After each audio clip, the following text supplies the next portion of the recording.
آج سے تقریباً 1 صدی قبل اس امت پر بے یقینی کی کیفیت کو مسلط کیا گیا، اور ہمارے نفسیات کے ماہرین کہتے ہیں کہ یہ بچوں کے ساتھ بھی نہ کریں، کہ بچوں کو کہیں تم کچھ نہیں کر سکتے۔ جب آپ بچوں کو تانا دیتے ہیں تو وہ واقعی کچھ نہیں کر پاتے۔ تو اس لیے امت کو بے یقینی میں مبتلا کرنے کے لیے مغرب کی برتری کو ثابت کیا گیا، جگہ جگہ 2 نمبر دانشور بٹھا دیے، حتیٰ کہ ہماری عصری دانشگاہوں کے اندر فرنگی روحوں کے بے حس ڈھانچے مشرقیت کو گالی دینے لگے اور مغربیت کے قصیدے پڑھنے لگے، ان کی تہذیب اور تمدن کے گن گانے لگے اور اپنی تہذیب کو ڈیگریڈ کرنے لگے، اور دنیا کے سامنے یہ بات باور کی کہ یہ ناقابل تسخیر ہیں، ان کا مقابلہ نہیں ہو سکتا۔ یہ بے یقینی اس امت کو توڑ کے رکھ دیا۔ اقبال نے آج سے 100 سال قبل کہا تھا، سنے تہذیب حاضر کے گرفتار، غلامی سے بدتر ہے بے یقینی۔ اور اس امت کی نشأت کو، اس امت کی نہضت کو روکا گیا کہ نہیں تم مقابلہ نہیں کر پاؤ گے، اور یہ ماضی کے اندر بھی ہوتا رہا۔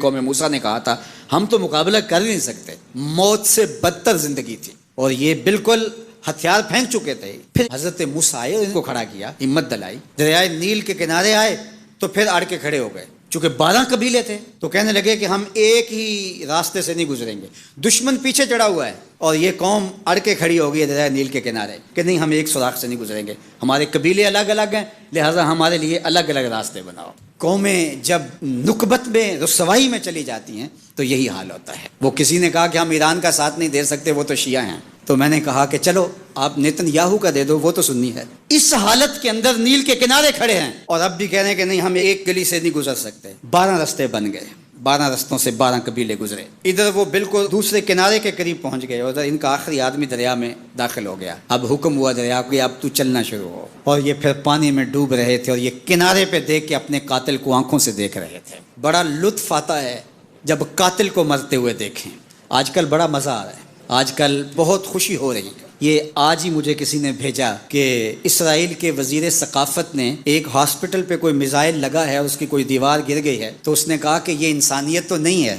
میں نے کہا جب تم نے بچوں کو بھی کھینچ کے نکالا تھا اور آکسیجن کی نالیاں بھی توڑی تھی اور بم برسائے تھے، ان کی رگوں کے اندر بھی سرخ خون دوڑتا تھا، وہ بھی انسان تھے، تم اتنی جلدی بھول گئے، تم نے 80,000 لوگوں کو پیس کے رکھ دیا اور آج تمہیں مزہ آیا۔ میاں ابتدائے عشق ہے، روتا ہے کیا، آگے آگے دیکھیے ہوتا ہے کیا، ابھی تو لطف آئے گا، ابھی تو تمہیں پتہ چلے گا کہ درد کیا ہوتا ہے۔ ابھی 1-2 ماہ قبل آئرن ڈوم کی کہانیاں یہ دانشور ہمیں سنا رہے تھے، وہ کہتے تھے وہاں چڑیا بھی اندر نہیں جا سکتی، لیکن پھر دنیا نے میزائل جاتے دیکھے، کیسا خوف زدہ کیا ہوا تھا۔ نہیں ناقابل تسخیر ہے، اس کا مقابلہ نہیں ہو سکتا۔ وہ آسمان سے اترے ہیں، کیوں ان کا مقابلہ نہیں ہو سکتا؟ خدا چاہے تو ممولے سے شہباز کو لڑا دے، وہ تو ابابیلوں سے ہاتھی مروا دیتا ہے۔ تو اللہ جل شانہ کمزور نہیں ہوا، اس کی خفیہ تدبیریں ابھی ختم نہیں ہوئیں اور کبھی ختم نہیں ہوں گی۔ تم ایک چال چل رہے ہو اور وہ تمہیں چال میں پھنسا رہا ہے۔ میرے اللہ نے اس امت کے تنے نازک کے اندر زندگی کی لہریں پیدا کر دی ہیں اور ایک تموج پیدا ہو گیا ہے۔ اگرچہ آج بھی وہ فلسفہ، آج وہ دانشوری کا جعلی غلغلہ موجود ہے، آج بھی مایوسی کے نعرے لگائے جا رہے ہیں۔ 4 دن کی کہانی ہے، اس کے بعد آپ کو ایران کھنڈر بنا دکھائی دے گا، بن جائے کھنڈر، اس سے کوئی فرق نہیں پڑتا۔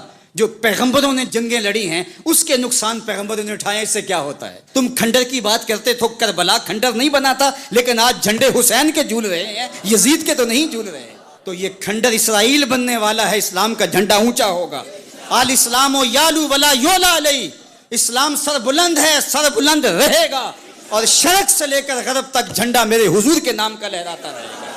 اس لیے ہمیں پوری قوت کے ساتھ ایران کے ساتھ کھڑا ہونا ہوگا۔ یہ ایران کی لڑائی نہیں ہے، یہ امت کی لڑائی ہے۔ یہ ان 80,000 بچوں کا، بوڑھوں کا، جوانوں کا بدلہ لینے کے لیے کھڑی ہوئی ہے امت، جن کو پیس دیا گیا، ان کے اوپر نوحہ بھی نہیں پڑنے دیا گیا، جن کو بھوک اور پیاس سے تڑپا تڑپا کے مارا گیا۔ آج ان بچوں کا بدلہ لیا جا رہا ہے جو انہوں نے اذیتیں دی، جو کچوکے دیے۔ اس ممبر پہ بیٹھ کے ہم روتے رہے، ہماری خلوتیں، ہمارے حجرے آنسوں سے بھر گئے۔ ہم تو صدیوں سے روتے آ رہے ہیں جو ہمارے ساتھ ہوا۔ ہم نے اپنے بوڑھے باپ کو روتے ہوئے دیکھا اس امت کے لیے، ہم نے اپنے مشائخ اور اساتذہ کو روتے ہوئے دیکھا۔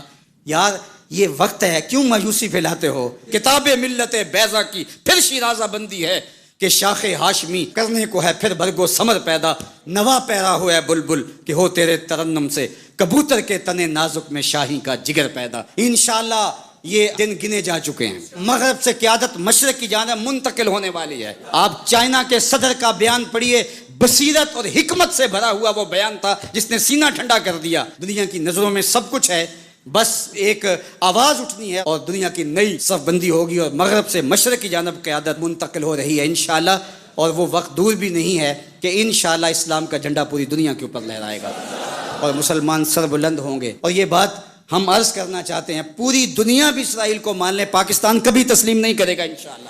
ہمارے بانی قائد اعظم محمد علی جناح نے کہا تھا کہ یہ امہ کے قلب میں گھسایا گیا خنجر ہے اور یہ مغرب کی ناجائز اولاد ہے، ناجائز ریاست ہے، کسی صورت کے اندر بھی ہم اس کو قبول نہیں کریں گے. آج یہ بات بھی سننے کو مل رہی ہے کہ شاید پاکستان ایران کے خلاف اپنے اڈے فراہم کر رہا ہے. ایسا کبھی نہیں ہوگا، یہ سوائے افواہ کے اور کچھ نہیں ہے. اللہ نے ہمیں یہ پچھلے دن جو عزت دی، جو وقار دیا انڈیا کے خلاف، ہم نے ناکوں چنے چبوائے ان کو، تو کیا ہم اس عزت کو خاک میں اپنے ہاتھوں سے ملا دیں گے؟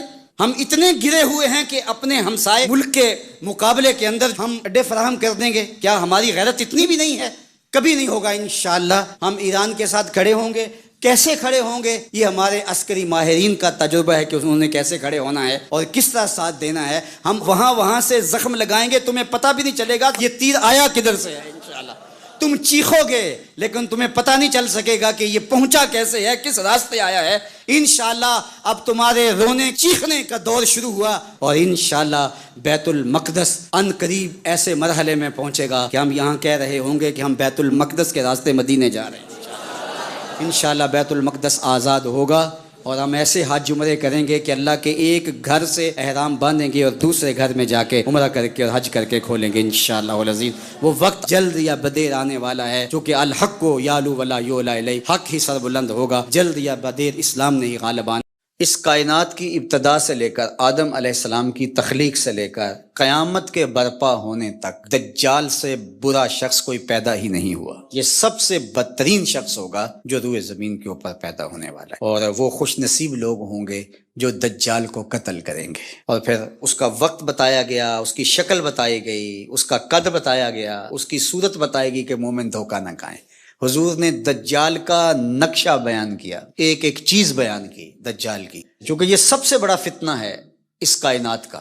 اس امت کا سب سے بڑا فتنہ تو یہ ہے جب سے آدم علیہ السلام تخلیق کیے گئے ہیں اس وقت سے لے کر کے آخری انسان تک سب سے بدترین، سب سے غلیظ، سب سے گندا، سب سے مکروہ اور سب سے برا وجود دجال کا ہے. اس لیے دجال کے فتنے سے ہر پیغمبر نے اللہ کی پناہ طلب کی ہے کہ اللہ مجھے اس کے فتنے سے بچانا. اللہ اکبر. کیونکہ بڑے بڑے لوگ اس کا شکار ہو جائیں گے. حضرت اسماء بنت یزید کہتی ہیں میں حضور کے گھر میں حاضر تھی اور ازواج مطہرات اور دیگر اہل خانہ بھی تھے کہ دجال کا تذکرہ چھڑا. تو اللہ کے محبوب نے ارشاد فرمایا جب دجال آئے گا تو اس کے آنے سے قبل جو 3 سال ہوں گے ان کی حضور نے حیت بیان فرمائی کہ آسمان تیسرا حصہ پانی کا روک لے گا.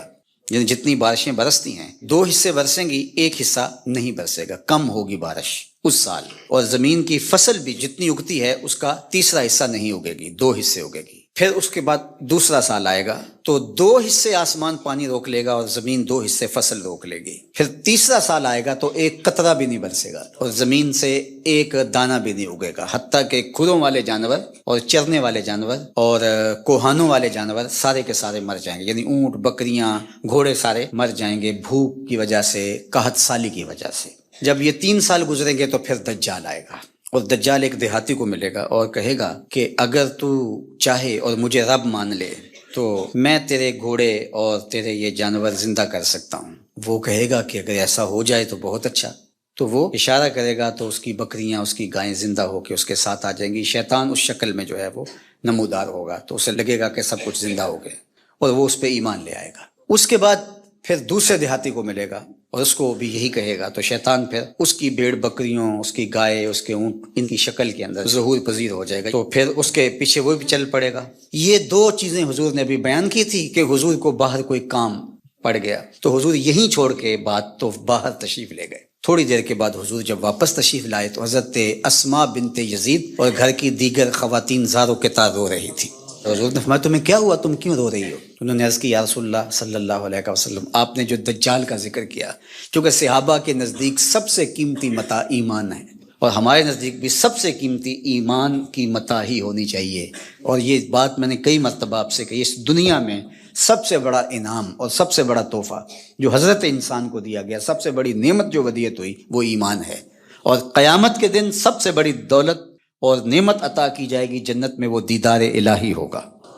جو یہاں ایمان سے محروم ہے وہ ہر خیر سے محروم ہے، اور جو ایمان کی دولت جس کے پاس ہے تو اگر اس کو دنیا کی کوئی چیز نہیں ملی تو وہ کنگال نہ سمجھے، چونکہ ایمان کی دولت اس کو نصیب ہے. مومن ہو اور پھر کہے میرے پاس یہ نہیں، میرے پاس یہ نہیں، میرے پاس یہ نہیں، میرے پاس یہ نہیں، تو یہ مومن کو نہیں جچتا. وہ اس پہ مطمئن رہے کہ یہ وہ دولت جو بڑے بڑے لوگوں کو نہیں عطا کی، اللہ نے اس عاجز اور فقیر کو عطا کر دی. تو صحابہ تو شکریہ ادا کرتے تھے، اور جب سنا کہ ایسے ایمان سستے سودے میں گائے اور بکریوں کی عوض چلا جائے گا تو صحابیات رونے لگیں. تو اللہ کے محبوب صلی اللہ علیہ وآلہ وسلم نے ارشاد فرمایا کہ اگر دجال میری موجودگی میں آ گیا، فرمایا فکر نہ کرو، میں نپٹ لوں گا. اور پھر آقا کریم نے ارشاد فرمایا کہ اگر میرے بعد آتا ہے تو پھر ہر مومن کا اللہ خلیفہ ہوگا، یعنی اللہ اس کی طرف سے اس کی حفاظت فرمائے گا. اور حضرت اسماء بنت یزید کہتی ہیں کہ میں نے عرض کی یا رسول اللہ صلی اللہ علیہ وسلم، آج بھوک برداشت کرنا ہمارے لیے بہت مشکل ہے. یعنی اگر کھانا نہیں ملتا تو بھوکا آدمی کیا کچھ نہیں کر گزرتا. بھوک ضمیر بیچنے پہ مجبور کر دیتی ہے. آپ نے دیکھا لوگ گردے بیچنے پہ مجبور ہو جاتے ہیں. تو بھوک پر لوگ ایمان کیوں نہیں بیچیں گے؟ آج جب کہ آپ سامنے ہیں تو بھوک تنگ کرتی ہے تو بے تاب ہو جاتے ہیں.